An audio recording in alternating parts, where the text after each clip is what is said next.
we're going to talk about navigate through something that, most of us go through, regardless of whether change is something that we elect, something that we dive into because, we're really excited about taking on a new job or a new partner or a, new life transition, or whether change is thrust upon us and, it comes unexpectedly or we don't really have a choice in it. Either way, when we go through change, we go through a transition. So what we're going to do today is talk through what are some of the things that we can do. I'd like to just, introduce myself if you don't know me already. My name's Amber Clements. I am a certified human design specialist and have been doing this for a little while now and very much enjoying it.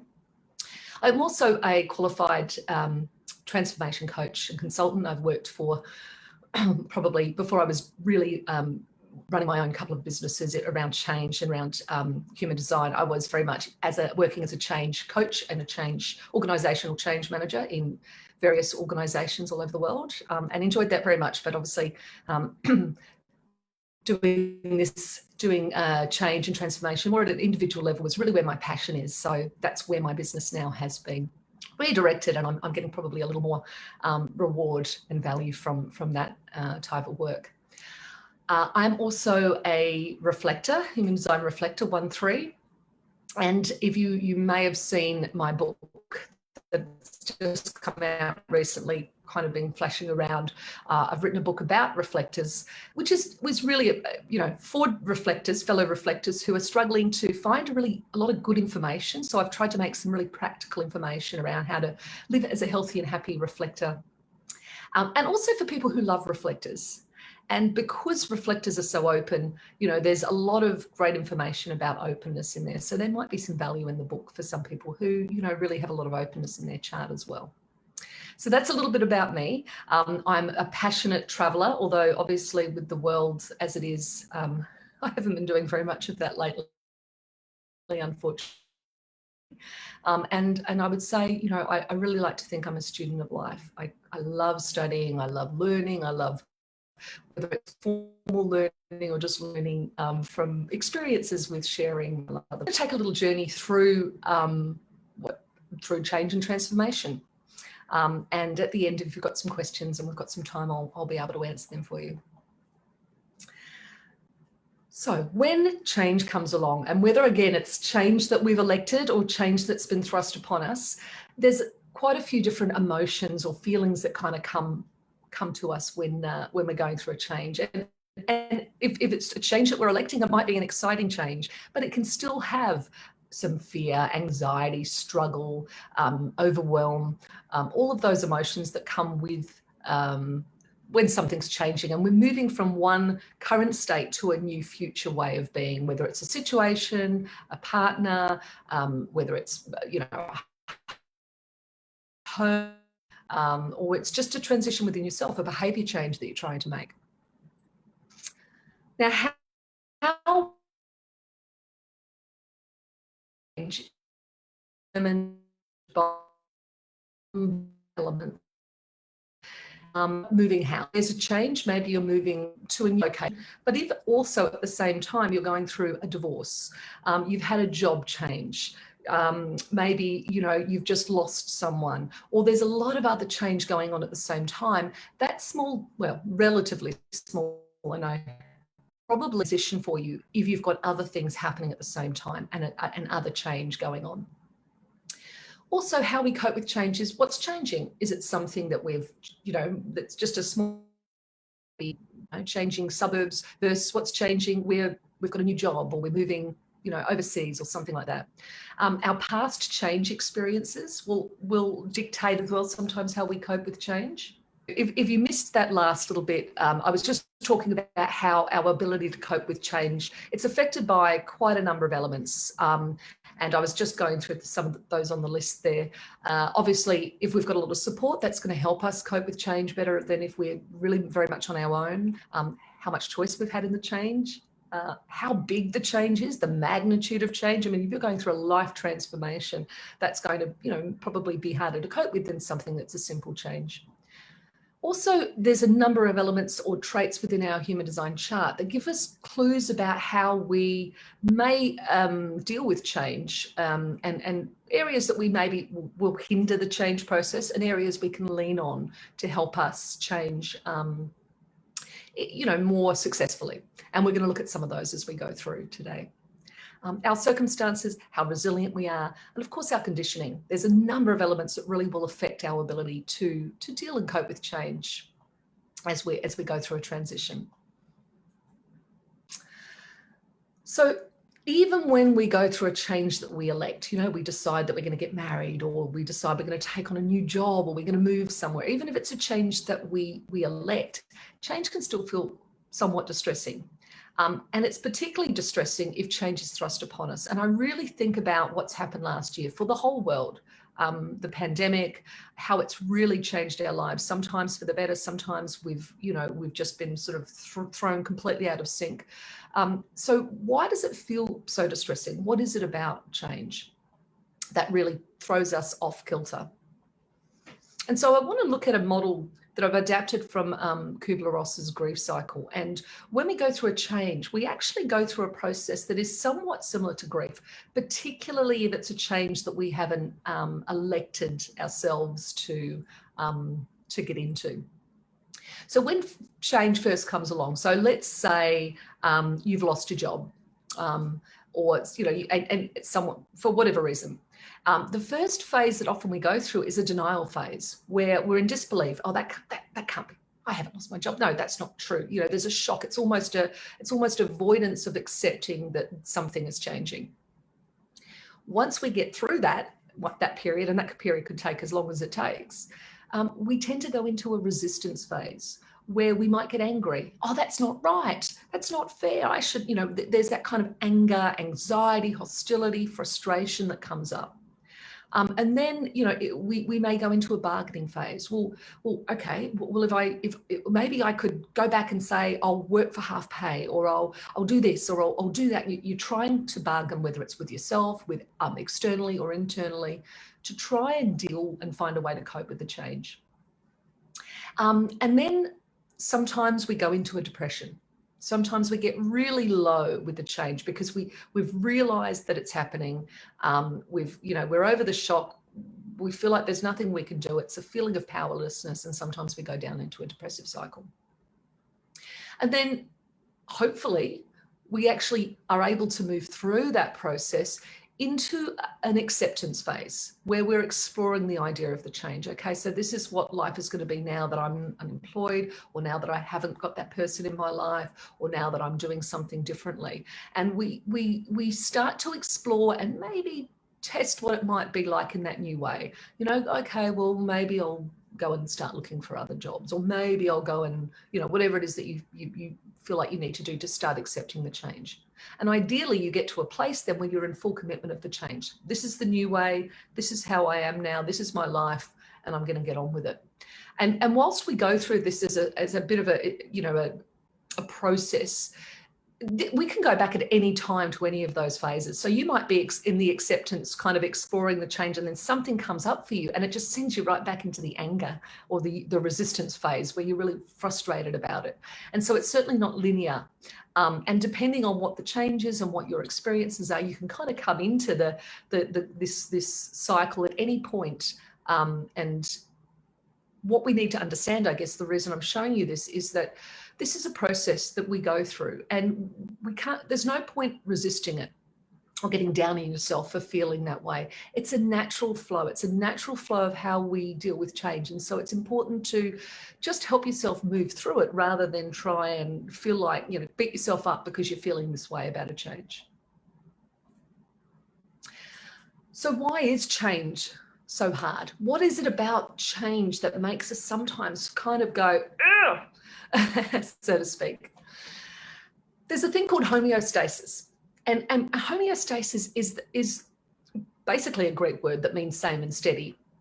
And we are really deeply wired in as a society to go back to maintain a state of equilibrium, basically. You think about our bodies. If our bodies are overheating, we're sick or we've got something going on, our temperature is doing everything it can to regulate back to its normal temperature.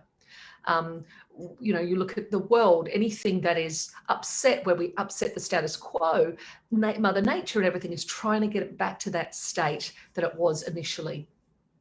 So homeostasis is a process that, you think about if you're making a change that's maybe a behavior change and, you're trying to go on a healthier diet, let's say, and you've done really well and you're eating well, how easy is it to just slip and go, oh, I just want to go back to that comfort food. I just want to go back and, and at any moment you can very much slip into back to the way things were. Or you're trying to move on from a partner, and how easy it is to just slip back there because there's this sense of comfort that we get in that stable, steady state that we've had for so long. And at our core, it's really about survival. And so they've got this thing of homeostasis, which really kind of hinders that change process. There's no getting around it. Change can be painful. Change often involves some form of loss. Not always, but sometimes. And so it's the pain. Our brains are really wired to avoid pain. We learn to fear pain. And so if something's going to be painful, why would we want to participate in it? Why would we want to go down that path of changing something if we know that we're going to have to go through and deal with some pain in the process? So that's another reason why we tend to sort of avoid change and transition a lot of the time. And also when we hear the word change, I worked, for over a decade in organizations dealing with change, right? And the word change has a lot of negative connotations to it. Change, we don't like change. And the fact is really we all like change because we all want to evolve. In our personal lives, there's a lot of evidence that we are doing things all the time to change and evolve and feel better, be better, whatever it is in our lives. But when we just hear the word change and what we can possibly lose from it or what that might mean, there's a lot of difficulty that is associated with it. What are the costs of the change? What will we have to be doing differently? So we tend to talk negatively about it a lot of the time. We also tend to get in our own way when it comes to change, because change really is a lot of uncertainty. We get discomfort. We feel discomfort from uncertainty, and we react to change by doing all sorts of things. We become critical of ourselves. We stress about change. We procrastinate and we seek distractions. Like if a change is something like a behavior change you're trying to make, how easy is it to do something else, to sort of forget about the thing that you're trying to change personally? And also we rationalize why we should quit if it's something that we've got, we've elected to change, if it's not something that we haven't got a choice in. So, and again, that homeostasis piece means that we find comfort in the reactions, in the things that we do to avoid the discomfort around change. So it's really natural for us to do everything but go through that phase of, or that process of changing. When we go through change, as I was mentioning earlier, we are going through a transition. We are making transition. And a transition is what we call the psychological process of letting go of one pattern and then engaging with a new one. So making a new one. And it's that transition that is seemingly the most difficult for people. So I want to talk through a model that I used to use with organizations that I think is really important and helps us understand what happens when we personally go through a change. And William Bridges has a model of change that talks about 3 different stages of change that we go through. Each of these happen often at the same time, but there's a leaning as to when they happen.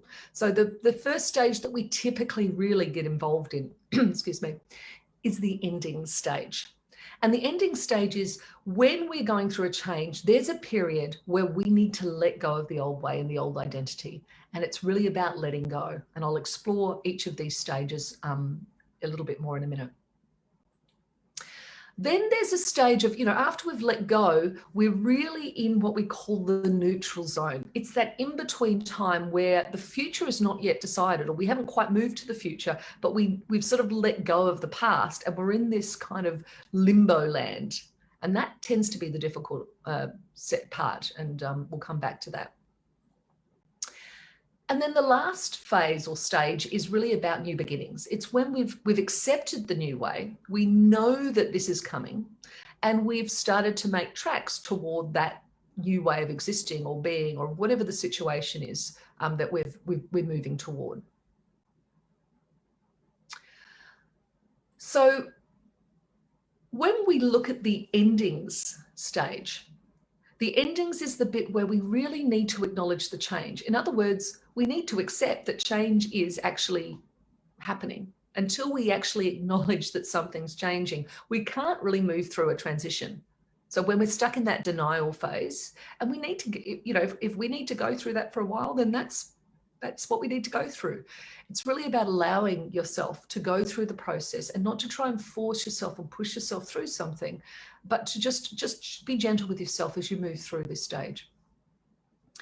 So as part of the endings, it really helps to identify why things can't continue and must change. And it's accepting that. So sometimes if change is thrust upon us, let's say you're going through a separation, things can't continue because that person's left and, you know, there's no choice in the matter. That's the way it will be. Or it could be that you're giving up something. Let's say you're giving up smoking, why it can't continue. You can think about all of the things, the detrimental aspects of what smoking's doing to your health and all of those, you know, or if I continue this, I'm going to end up like this. So you're thinking about the reasons as to why, because particularly when a change is something you've elected to do, it's really important to understand the why so that it keeps you motivated toward that transition. Understanding what's changing is also really important, you know, what's changing and what's not changing. So it's really helpful to go, well, you know, this is changing, but this is what's not changing. And so you've got some sense of stability in some of those things. Establish what you're holding on to. Usually why change becomes difficult is we're holding on to people, ideas, thoughts, situations. Show some respect for what was. Part of the old way, letting go, is to not just diss what came before. You know, what's happened so far to get you where you are, you can be grateful for. Thank your body, thank your situation, thank life for what got you to this point. Show respect for it. And, you know, you might have a ritual in place that you do can help here. You think about something like a funeral, which is, or a death, which is an obvious sort of transition period for people. That ritual of a funeral or a wake or whatever it is that you might do at the end of someone's life, where you celebrate what was, you know, you take time to really look into the life of that person, what you'll miss about that person, how, you know, how they were part of your life. And that's a beautiful process that you go through in order to be able to transition and move on with your life without them physically in it anymore. So showing respect for what was can be really important as part of your process, and having some form of ritual. It might even be, you know, writing notes on things and burning them, or just doing whatever it might take for you to feel like you've really you're going through that process of really giving it a good ending. Acknowledging what's being lost, really important. And letting go. And letting go is probably the most difficult or the most challenging for many of us. So the challenge of letting go, our ability to be able to let go, it's really determined by a number of elements. So our past experiences, you know, if we've had trouble with things in the past, that can really keep us hanging on. Our current situation, how long the old way was in place.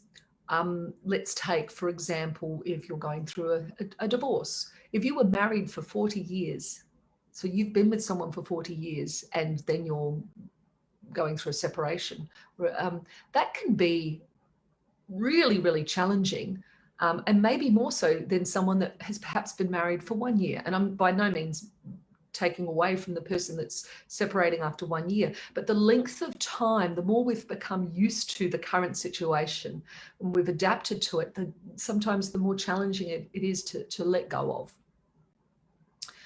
Our losses versus our gains, and letting go can really make it hard, particularly if there's more seeming losses than there are gains. And also there's elements in our human design chart that really cause us to hold on. Gate 4, we might hold on to because we're fearful of loss. Gate 13 and 33 can be very much stuck in the past or in past pains and holding on for that reason. Gate 24 is stuck in old patterns, basically to protect yourself and refuse to transform. Gate 29 is really about not knowing sometimes when to let go and when enough is enough. So these are just some of the aspects of your chart that can express in this way. Also, Gate 44 tends to hold on to the past or be afraid of repeating past patterns. And then Gate 55, often there's a fear of letting go to let source do the work that's needed. So if you've got any of those gates, it doesn't by any means mean that you're not going to be able to let go. You absolutely can. It's just that you might find that some of those gates, if you have them, are keeping you from being able to let go. And of course, the obvious one is having an open spleen. If you've got an open spleen, we tend to hold on to things because we don't have the defined feel-good center. So we tend to kind of just hold on because we're worried if we let go, we'll lose that feeling, that good feeling that we had.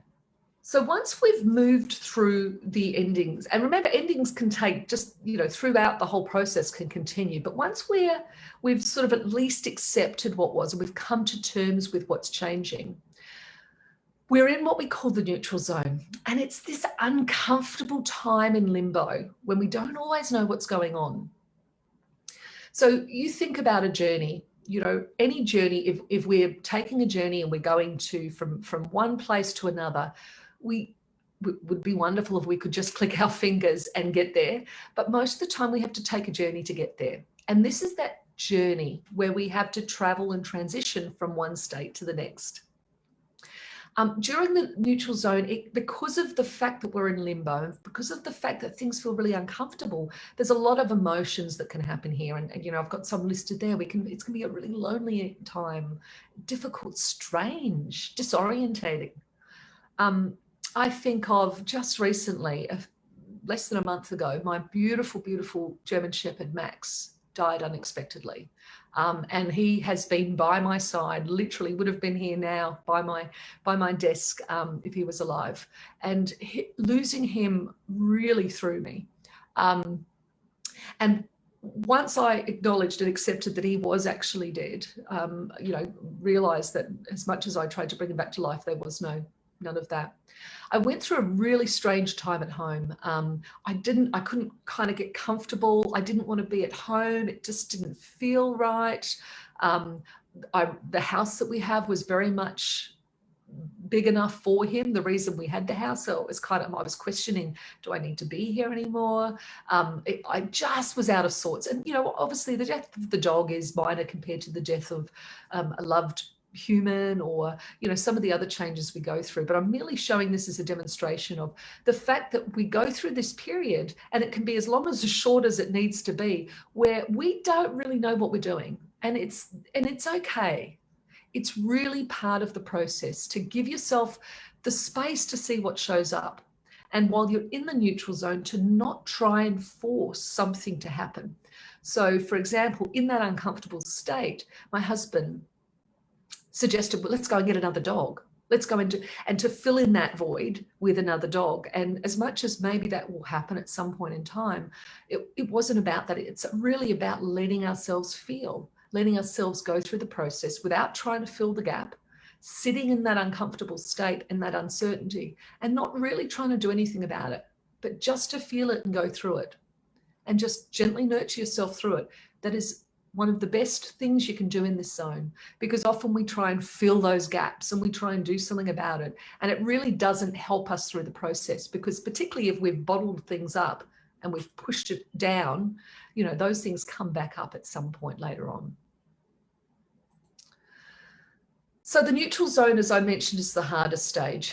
And often we call it the void or the in-between, because it feels like, we're living out of a suitcase. We can't unpack. We're in a hotel. We can't, every time, every time we want to do something, we're going to dive into the suitcase. We can't put things in the drawers and hang them up.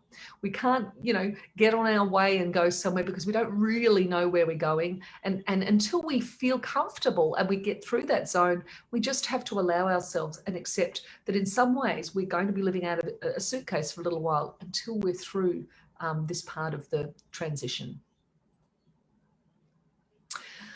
It can cause us also during this zone to feel overwhelmed. So I like to think about some of the gates in our charts can kind of add to this, can really, we can all feel overwhelmed by change. Someone with gate 52, for example, can really let overwhelm paralyze you and cause you to fail to act altogether. So some of these gates will amp things up, some of these emotions. And there's certainly other gates as well, but I'm just talking about some of the key ones in this today. We lose our rhythms and routines when we're going through a transition. And so if you're someone with gate 5, who likes and needs those routines in place, you can feel all out of whack because you haven't got those things in place that really you've been relying on, that you need to feel good and to get on with the day. If you've got channel 4253, you might feel stuck, to struggle. Do I start or finish? I don't know what to do. And there's a stuckness. I'm not sure where I am. The G center, as we know, the G center is all about life direction and identity. And so when we're going through the neutral zone, both the defined and the open G center can really struggle, because the open G center, doesn't know what to hold on to. I've got no idea what direction to go in. And I'm really just, feeling extra lost at that point in time. And the defined G, who's used to having a clear life direction, might feel a little lost at this point because the life direction has changed and they're kind of maybe not really sure if what they feel is the right life direction is theirs anymore. And so there's a bit of an identity crisis in some regards, depending obviously on the change itself and what that entails. And then, of course, there's being uncomfortable in limbo. I mean, most of us are somewhat uncomfortable in this limbo land when we're not sure what's happening. But particularly if you've got gate 18 and gate 4, where, there's this inability to sit in limbo or feel comfortable with limbo. And so that can just amp up that feeling if you've got it in your chart. The other thing about being in the neutral zone is that we are uncertain about the future. And so we just don't know what's going to happen. We're not sure. We might have an idea, but we don't really know what the future might look like for a little time. And so that uncertainty is what can really pull us down, because I'm sure by listening to all of all of the different communications from Karen about, how we're all trying to get certainty in our heads. We're all overusing our heads to try and work things out. It's natural that, again, this is one of those things that we try and go up into the head to resolve. We look at the Ajna center, which is about certainty. If you've got an open Ajna and you're struggling for certainty, well, here's just an extra, things are very much uncertain and you're trying to find certainty, but you can't. If your Ajna is closed, your Ajna center, you might have fixed ideas about how things should be, but they're not happening that way, or things have changed. And so your certainty can feel like it's in question. You think about the head center, it's a pressure center. Regardless of whether you've got it open or closed or which gates you've got, there's a whole sense of trying to figure things out, trying to have answers. And so when things are uncertain and you're trying to find answers, it can be really frustrating. And we all know that we really need to be feeling into our bodies about what's right, not going into our heads, but doesn't mean that we don't still go up there. So it's just good to acknowledge that need to be certain is often coming from the mind. And also, if you're a line 1, you're an investigator, you like to know all the details and work out what's happening, and you don't like the unknown. Well, here's the unknown and the uncertainty. That can drive you a bit batty as well. When we're in the neutral zone, we can feel quite out of control. And control's a big one. When we're out of control, if we've got some of the definition in our chart that tends to like to control things, we may switch into, right, going to take back control. My life is out of control, so I'm going to control it. And of course, we know that really that's not the best way that we need to be navigating ourselves. And we need to, rather tune into our strategy and our authority at this point. But if you've got a defined will, which is the ability to make things happen and push through, that's going to, maybe cause you to sort of take things on into your own hands and try and make them work. If you've got gate 3, it can be super controlled. Gate 21, gate of self-regulation, to feel the need to control life, to control others. So you can get right down, you can be extraordinarily controlling, get right down to micromanaging things, because, that feeling of being out of control doesn't feel good. Gate 34, with all that power, you can really be pushing to make things happen. Right, I'm going to make this happen myself. Gate 37, trying to control life out, the outer world, to create an inner peace within yourself. So there's a sense of, right, if I control this, that I'm going to feel better. And then gate 51 also tries to control life. And certainly there's some other aspects in the chart, but there's some of the key ones that can cause us to jump into being more controlled when we're feeling out of control. So it's something to watch for, particularly if you've got those gates or a defined will. We tend to have a negative mindset about the future because it's unknown. We can really easily slip into that, and particularly if we've got certain gates in our chart. So if we look up at gate 40, or look down, should I say, to gate 41, which is back down on the root center, we can really get into imagining the worst case scenario and really buy into the fear, using our imagination to really get us into a bad place. And when I'm talking about these gates, I'm by no meaning that you necessarily are going to go in this space. It's just that these gates have a flavor of being able to get to a negative mindset if you don't watch it, manage it, or at least be cautious of it and wary. Of course, gate 47 does have the ability to get into a negative mindset and to think that the glass is half empty rather than half full. So it's really about switching that back up to the other way. Gate 56 can often stay stuck in really limiting narratives about what's happening, and so that can kind of keep you trapped. And channel 63-4 can be often self-doubting, suspicious, and kind of keeping in a bit of a negative mindset about what's happening, or this, looking at the more negative aspects of enclosed mindedness sometimes, and not really refusing basically to explore other possibilities. During the neutral zone, we can also feel extraordinarily emotional for obvious reasons. And it really, depending on the change, certain changes are going to involve a lot more emotion than others. But we've all got an emotional solar plexus, whether it's defined or whether it's open.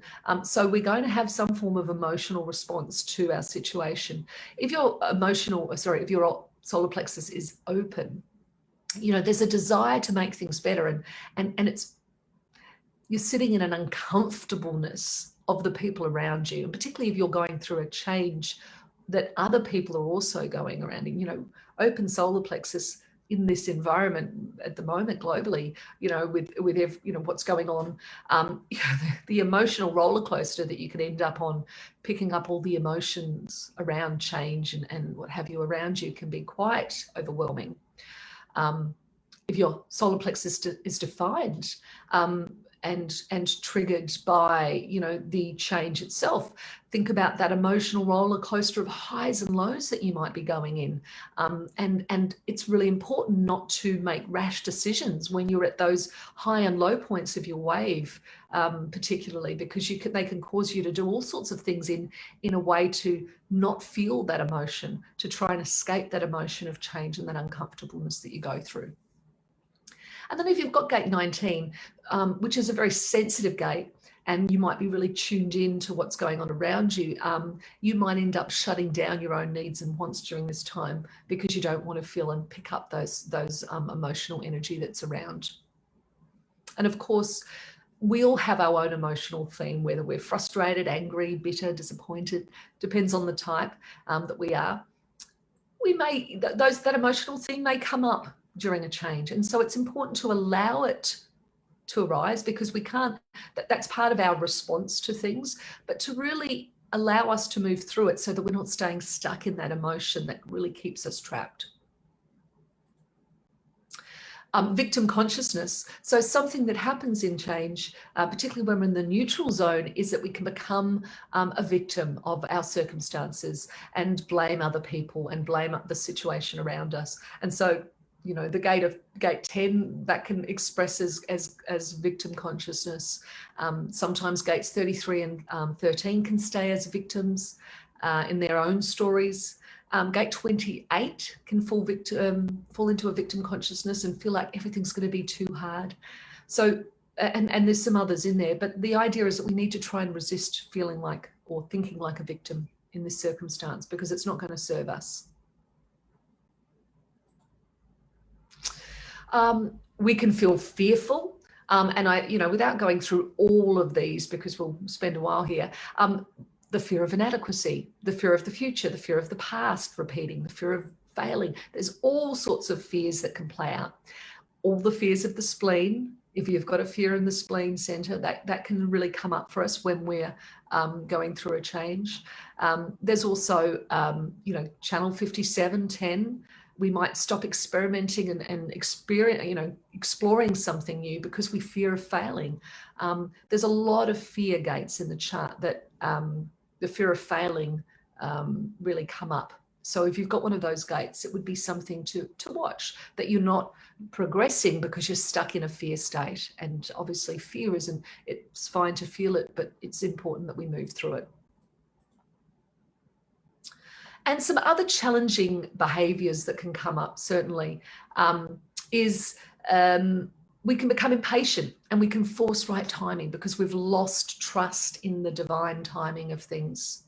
And that can really, you know, if you're someone that's perhaps a manifesting generator where patience can be an issue, and you want to take things into your own hands and push through the right timing, that's something that can really hinder us. We tend to use our head's response sometimes over our body's response to try and overthink and push ourselves that way mentally to get somewhere. The defined will center, again, may tend to push. Gate 20, we feel pressure to take action before the timing is right. We lose our patience. If you've got gate 30, impatience and not waiting for the right timing can certainly, you know, get in our way. Gate 32, again, can push too hard, too fast, you know, against the right timing to try and make something happen. Gate 36 can leap into new opportunities without waiting for that internal alignment. And that can really cause some chaos because you're leaping without looking at that point. And again, channel 3420 can really leap without waiting too. So there's a lot of parts of our chart that can really cause us to not trust in the unfolding and to become impatient and to try and force things ourselves. We can also disconnect from others and really shut down during this phase and feel and talk pessimistically about what's going on. And so if you notice yourself doing that, it's really important to try to address that and to not let it keep you stuck. And again, that lack of trust in the unfolding can come from, you know, all those other gates that I've got listed there. You know, resistance to change can come from gate 32 and gate 60 and gate 62, you know, where we have a plan and override the natural flow of things. And gate 2 is about compromising on what you want because you don't feel like you don't trust that you're supported. So there's a lot of aspects of the chart that can kind of get in our way. So once we've moved through the neutral zone and we've kind of dealt with all those bits and pieces that we've just discussed there that can come up, we ideally are getting to really move toward this new beginning stage. And in the new beginning, we've really accepted the new way, that this is the way forward, this is the way things will be from here on. We're able to develop a new identity, experience the new energy of that place and discover a real sense of purpose in that new way of being or that new situation. And we ideally get to a point where we commit to that new kind of future. it's really important at this phase to have a purpose, to have a picture of what the future is going to be like, and have a plan and a part to play in the future. And so we like to work toward that new beginning and start to have a picture and a purpose, so that we feel like we're on the road to the new way, and we're happily not going to transfer back. And we really find our feet again. So I guess the important thing here is, how do we navigate through that neutral zone, given that there's a whole lot of aspects there that can really hinder us, and how do we get to that new beginning? So some tips and some things that will help. Don't fight the change. Remembering that suffering often occurs when we resist. So stop trying to control it. This is where we really need to follow our strategy and our authority, and really reach into the juiciness that we have inside us that helps us direct us to where to next and what's right for us, rather than trying to push and find a way to control it within ourselves. And really trust in the unfolding. Trust that you're looked after. Trust that you will move through. Find a way to manage stress. When you're feeling stressed and because of a change and transition, find things that can help you take care of the stress. You might journal, you might meditate, you might go for beach walks, you might get more sleep, whatever you need to do to manage your stress. Another really important thing is to keep some things the same. Some routines, some schedules. So, whilst your whole life might be uprooted, there might be things like, I'm always, I'm going to go to do yoga every morning or every couple of times a week, because that feels good. So I can keep those routines in place, and I can keep the routine where I meet my friends for dinner once a week, or whatever it is in your life that gives you a little bit of stability, a little bit of, schedule or routine in your life that is going to be there regardless. Manage your uncertainty, right? Pause and notice your behavior around uncertainty, because what happens when we're around uncertainty, this is when we go into a procrastination, and we seek distraction, or we become harsh, or we put things off. So notice when you're feeling uncertain, how does it feel in your body? And think about how that's actually making things harder. So when you notice how you feel about uncertainty, stay with it. Notice it's a feeling, and just a feeling, and try not to panic about it. And try not to find a way to run away from it. And this is where it's really helpful to get into a practice of mindfulness, where you get to stay with the discomfort and learn to be comfortable with the uncertainty in your life, and know that it will pass, that it won't always be uncertain. It also helps to acknowledge the feeling with gratitude, but don't let it stop you progressing through the transition. I'm uncomfortable. I'm not feeling amazingly in my sweet spot at the moment. Thank you for showing me that this is something that's difficult, but I'm ready to move forward, or I'm ready to take next steps. So there's some suggestions there around how you can effectively manage uncertainty. Try and reframe your perspective. All change, even change that's what I call thrust upon us, where we haven't really had a choice in it, there is opportunity in it if we look for it. So consider the positives from the change. What are the gains? Think of it, if nothing else, as an opportunity to learn about yourself, to learn to see new things, to learn to experience something different, because those lessons and those opportunities can really help our growth, both physically, spiritually, emotionally. So try and reframe your perspective if you can.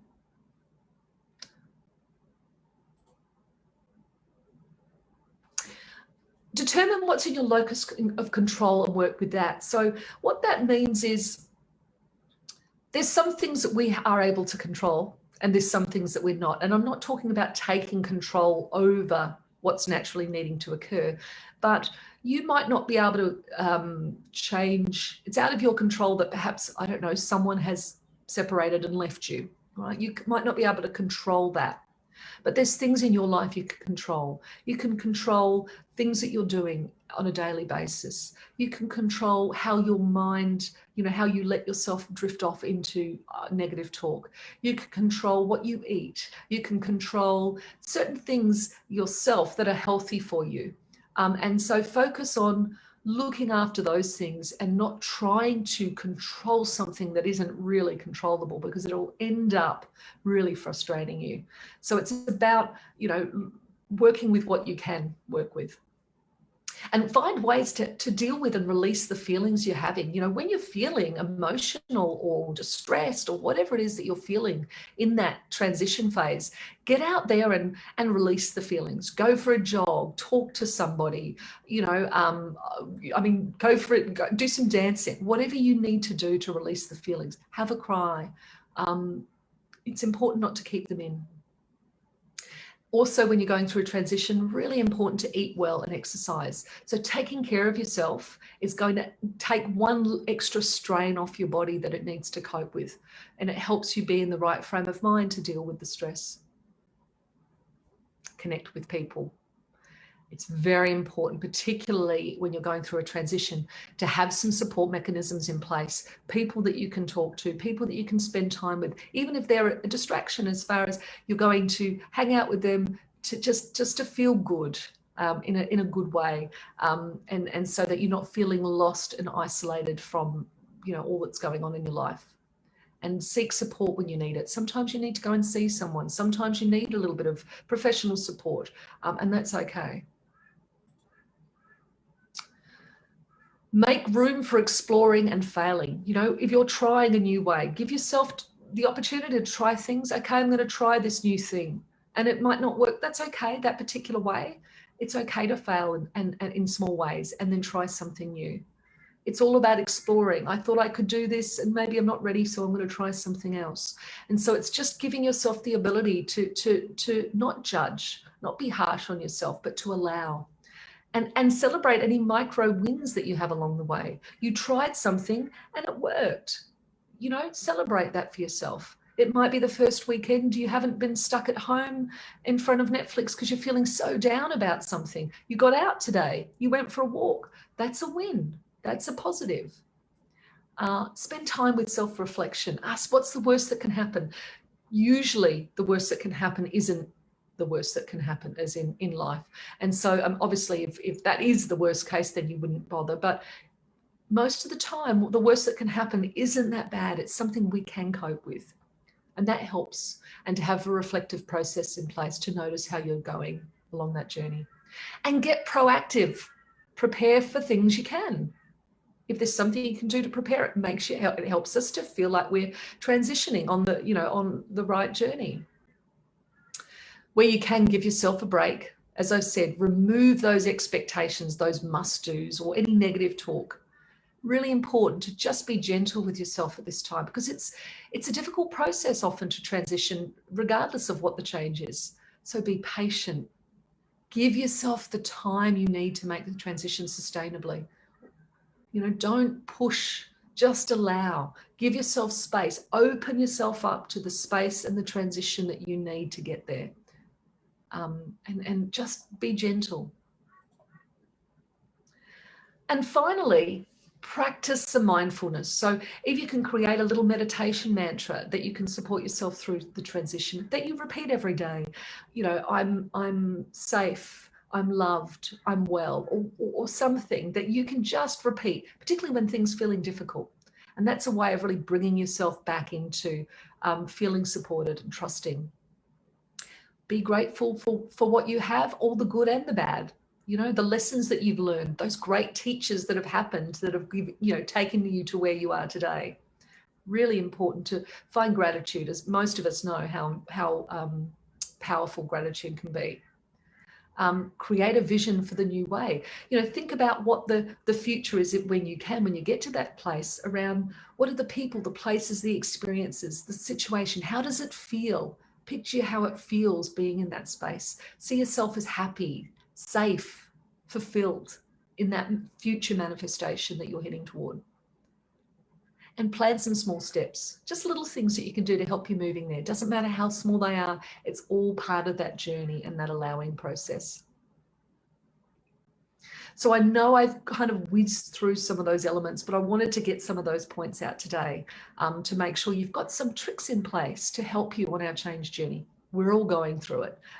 You know, we're all certainly feeling change at the moment, and uncertainty in so many different levels.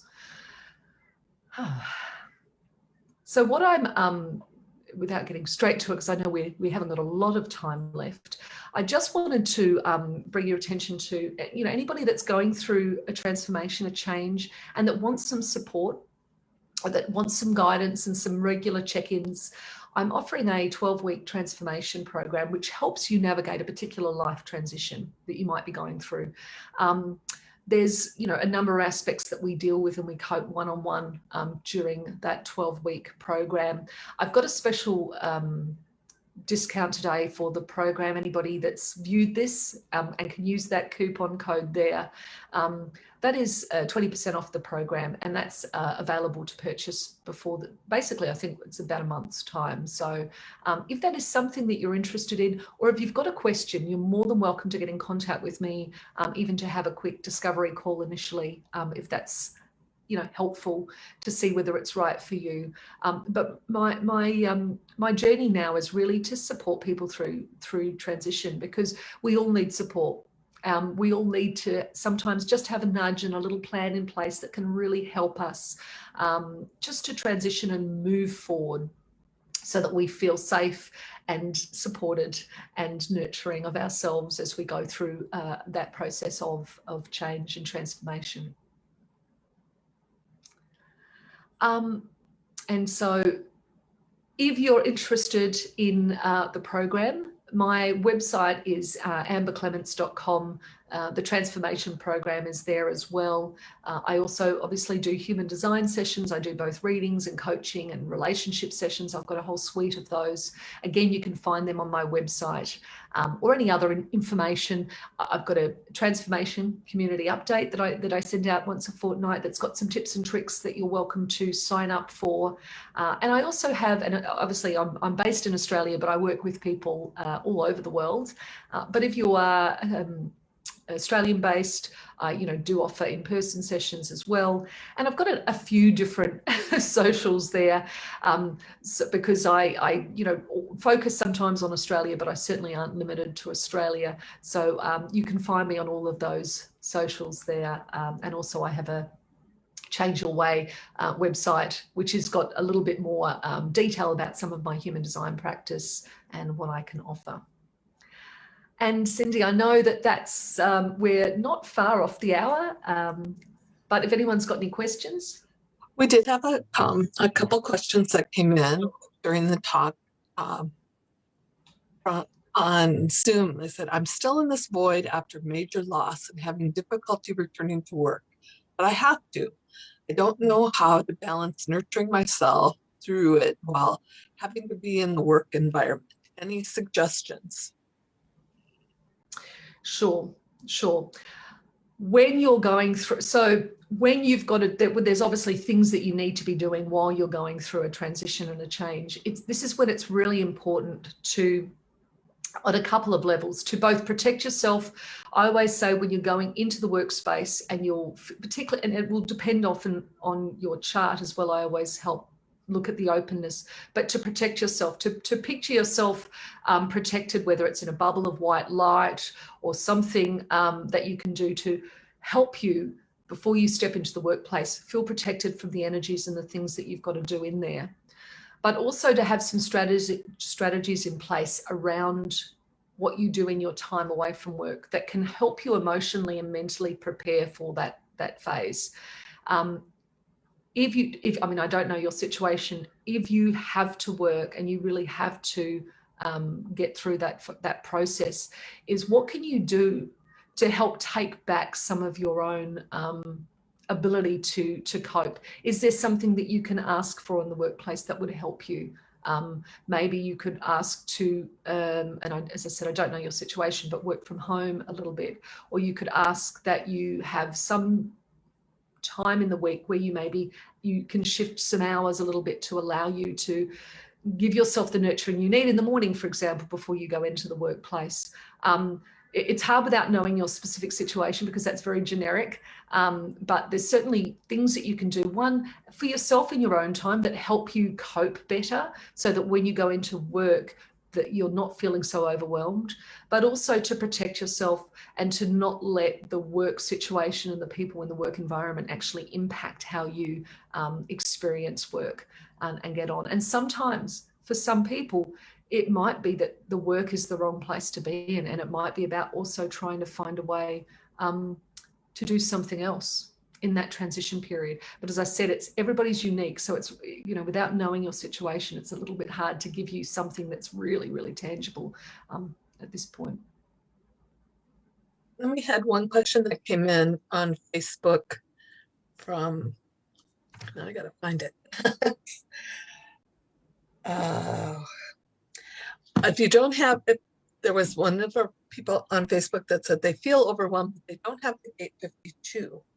Yeah, but I think you covered that in the chart, that there's other places in the chart. Oh, there's plenty of other places in the chart. I was just pulling out some of the key ones just to demonstrate. But certainly overwhelm is something today most of us feel with what's going on in the world, with how much we take on, how gentle we are with ourselves. If you're a non-sacral person, overwhelm is, we're trying to exist in a world that really isn't designed for us, so we can all feel overwhelmed. But even if you're a generator, overwhelm and what's, the amount of things that we take on in our lives situationally can cause overwhelm to certainly be very hard to deal with, and certainly relevant for everybody. I think in this world, don't you agree, Cindy? Oh, I would agree. Of course, I do have gate 52, so that's okay. That is active in my chart, but I can feel the overwhelm in many other places. Absolutely. I did not see any other questions that came in.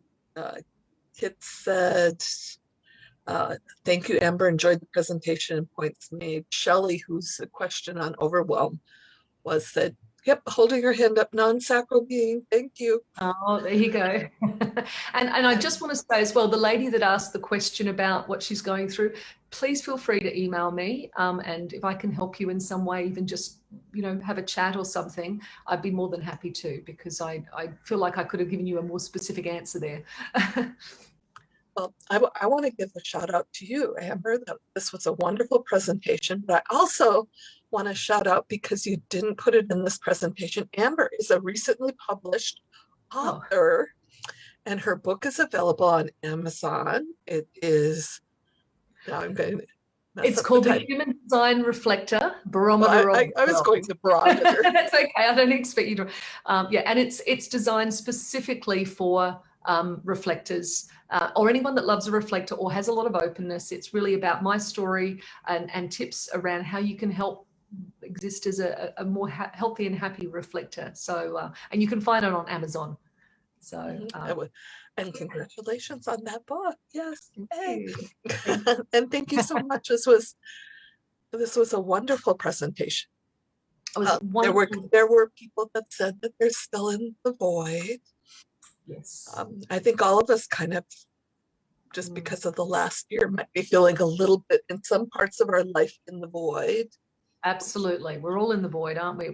There's a bit of an unknown future. So I can't imagine there's a single person that's not feeling the void to some level at the moment. Definitely.